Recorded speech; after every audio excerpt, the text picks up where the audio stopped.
So welcome back to the channel. I took the decision that I could really do with a lift for the cars, but I didn't really want a permanent lift, i.e. one that's in the same place all the time.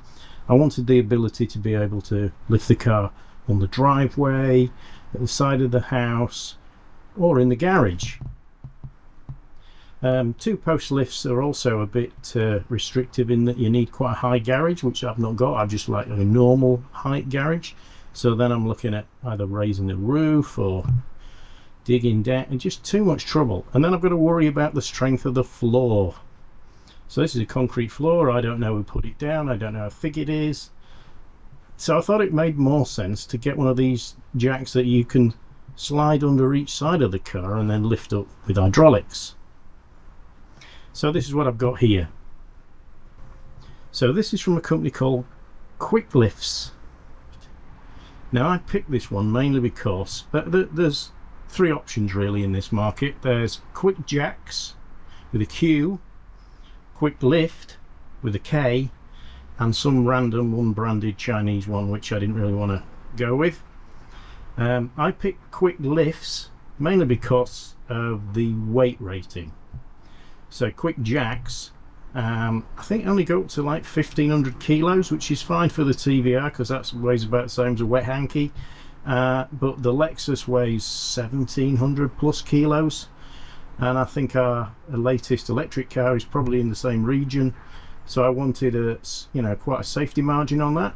This one is 2500 kilos, and was still cheaper than the 1500 one from Kwik Jacks. Right, so let's get on with the unboxing, as this is the point of the whole video.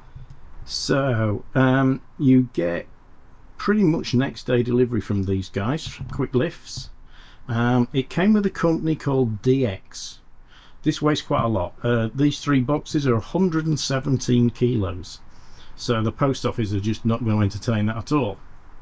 Now, it was good and bad. The guy that delivered was excellent. He rang me before he arrived, and I helped him push all this up. We've got quite a steep driveway, and I just gave him a little hand to get this up on his little pallet truck. This came fastened to with the tiniest pallet I've ever seen, and it had plastic straps on like we got on the end here. It was all around this, and there was a bit of black cling filmy stuff because I ordered the oil as well, the hydraulic oil that you need. I bought it off them because then I know I've got exactly the right one. And it wasn't that much more. I think it was like 30 quid. So it's very well packaged. The one thing I didn't like was DX didn't send me any emails, no estimate of when it's coming. You do get a link, and all it says is we've dispatched it. Yeah, but when is it going to arrive? What time? You know, it's simple things like that. I mean, this isn't the kind of thing they can just leave outside your front door. It's, you know, it's a massive parcel that weighs a ton. I mean, the only thing you can guarantee is no one's likely to steal it. So they could improve that. Anyway, let's get on with the unboxing. So you've got two long boxes, which I presume are the two sides of the jack that go under the car. And then in this big box here is going to be the pump unit, your controls, pipes, books, and God knows what else. So let's open this one and see what you get. So the main thing in the box is the pump unit. I'm assuming this is, yeah, I think that's the tank where the oil goes in. So there's a little filler there. There's the pump unit itself, where the oil comes out and goes back in. It's also got the mains cable and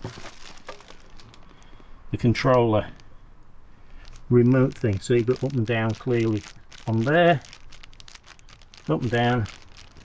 I must say it's all very nicely packaged. We've got, these are the hydraulic leads. They've all got quick disconnect fittings on, and you get quite a thick book in a proper plastic folder, which is nice to keep it clean.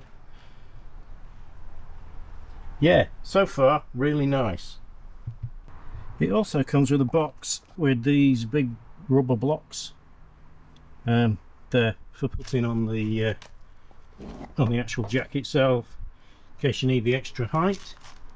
Well, I think probably you should use them anyway because it'll protect the jack, won't it? And also, like I say, I ordered the oil from Kwik Lifts.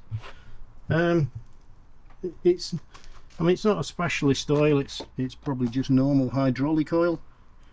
But I thought if I order the oil from them, if later, God forbid, I should have an issue with the thing, they can't come back to me and say, oh, you put the wrong oil in it, because they've supplied it. So I did it for that reason. So lastly, there's the actual jacks themselves. So these are flat at the moment. The red thing is like the safety bar. It's got a little mechanism on the end that locks in as you lift the jack up. I believe you like lift it up and then lower it a little bit so this locks into a position. There's the quick connect hydraulic pipe for this one, and there's a little procedure you have to go to where you turn this upside down and pump it up and down a couple of times. This is to get rid of all the air that's in the system. And the other jack is exactly the same. It's in the box underneath, so it looks exactly like this.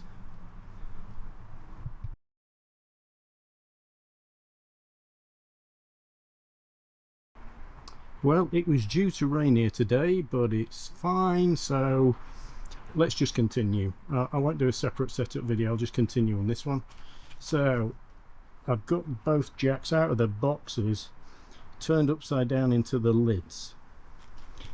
I've got the long 4-meter leads, pipes, whatever you want to call them, and they're connected together. I've left one so I can show you how you do that. There is an issue with the, well, knowledge to be gained. There's the pump. I'm ready to put the oil in. One thing I've found is the mains lead is not very long at all.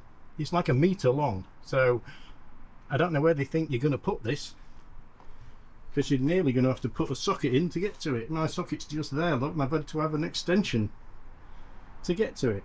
Anyway, let's have a look at the connector. So the first thing I found, which was quite difficult, was to get this end off. So this is like the male end of the Kwik Fit, and that's obviously the female, which is easy to get out. That plug is easy to get out because you just pull this ring back and it comes out. I was getting a bit worried about this because I'm screwing it and pulling on it like jeebus and it wouldn't come off.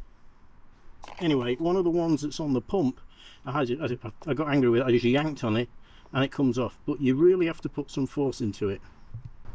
Right, I managed to get it off. It really does take 5 hands to get that off. There's a little ridge inside this plastic thing here, which obviously fits on that, behind that ridge there.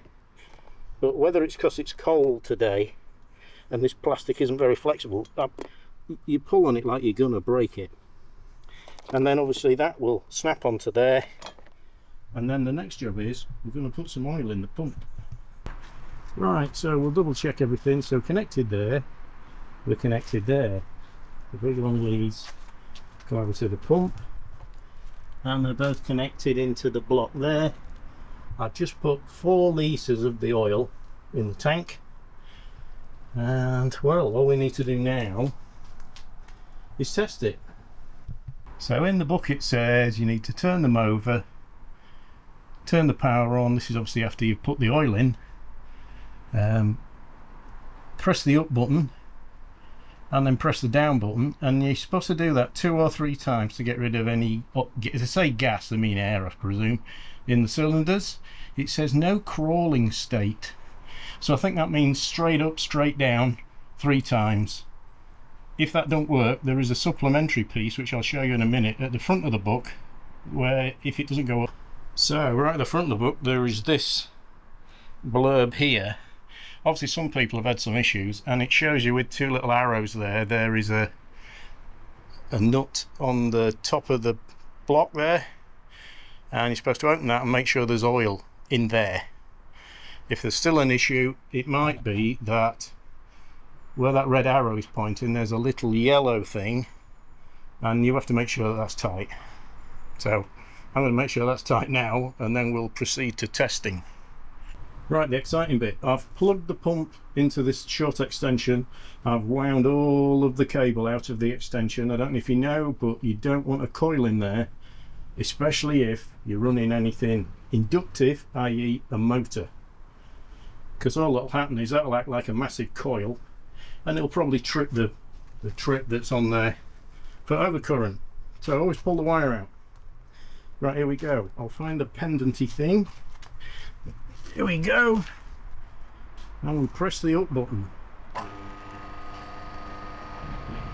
Now I'm assuming it might take a minute for the, here we go, for the air to be displaced by the oil, and up she comes. Up they go, up they go. I need to watch for when it's right at the top.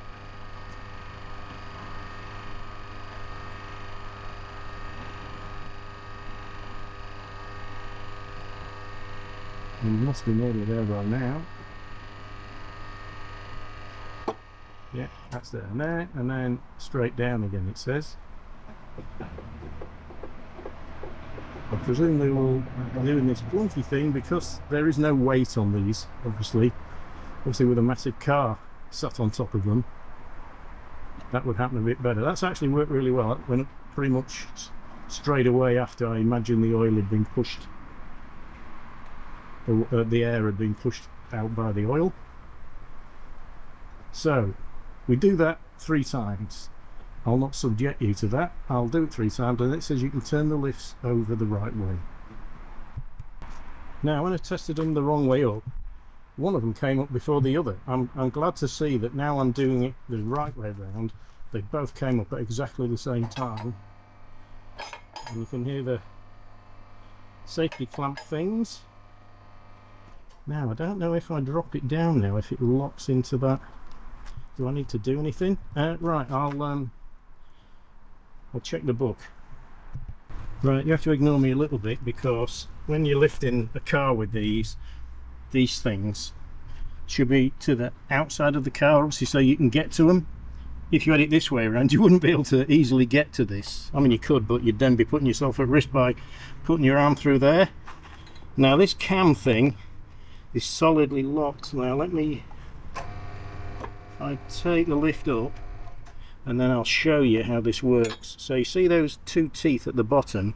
When you want it to lock, you need the cam to be out of the way.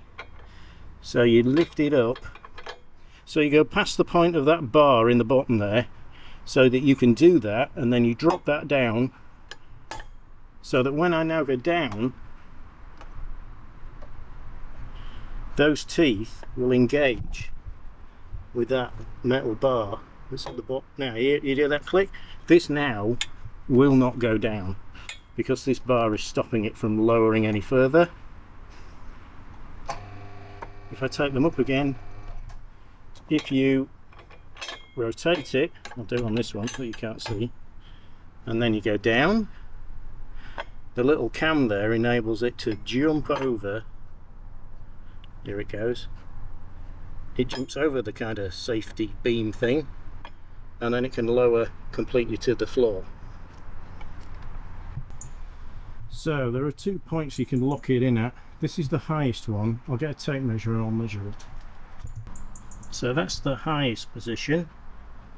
That's 40, just over 45 centimeters, or just under 18 inches. So this is the lower locking position, which is about, that's about 29 and a bit centimeters and 11 and a quarter inches. So these are the 2 locking positions. I presume in theory you could stop it at any point, but I'm not sure how safe that would be, because obviously if the hydraulics fail, it's going to crush you to death. So you could use this low one, say if you just want to take the wheels off or something like that, and the top one if you're underneath, taking off the exhaust or taking out the gearbox, stuff like that. Right, another thing I really like is it's completely lowered now. There are nylon wheels under that flat plate there, and at the end here there are two fixed ones, so the other ones move around. These ones are just fixed, and I think the idea is you can lift it up from that and then wheel it around when you put it on the ground, and you can wheel it under your car. That's a really nice point. It all looks really nicely finished off, obviously powder coated, and yeah, so far I'm really impressed. So the next video will be getting a car up on top of these bad boys. There is one word of caution though. Before I get to that, just to note, these are the rubber blocks, so I'm looking a bit narrow there. That one looks to be, it's not a fixed position because there's a tray, I suppose. It does say you should change the hydraulic oil once every year. And as regards to the quick disconnects on the lines here,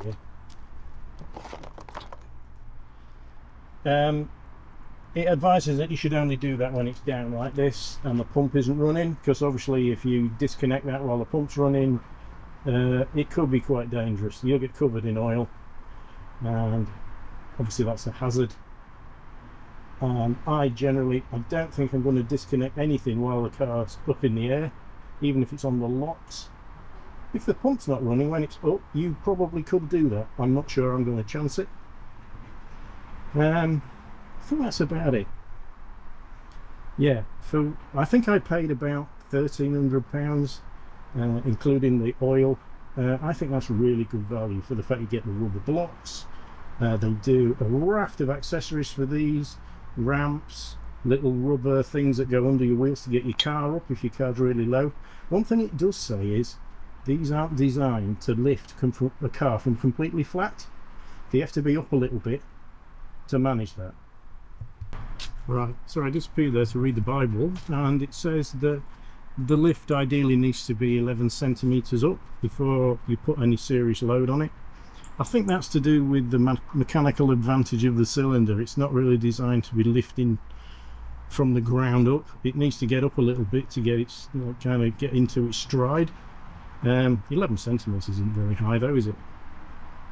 I think I'll call that a day. It's going to tick down here in a minute, so I'm going to pack all this lovely stuff away, and in the next video we'll try lifting a car or two.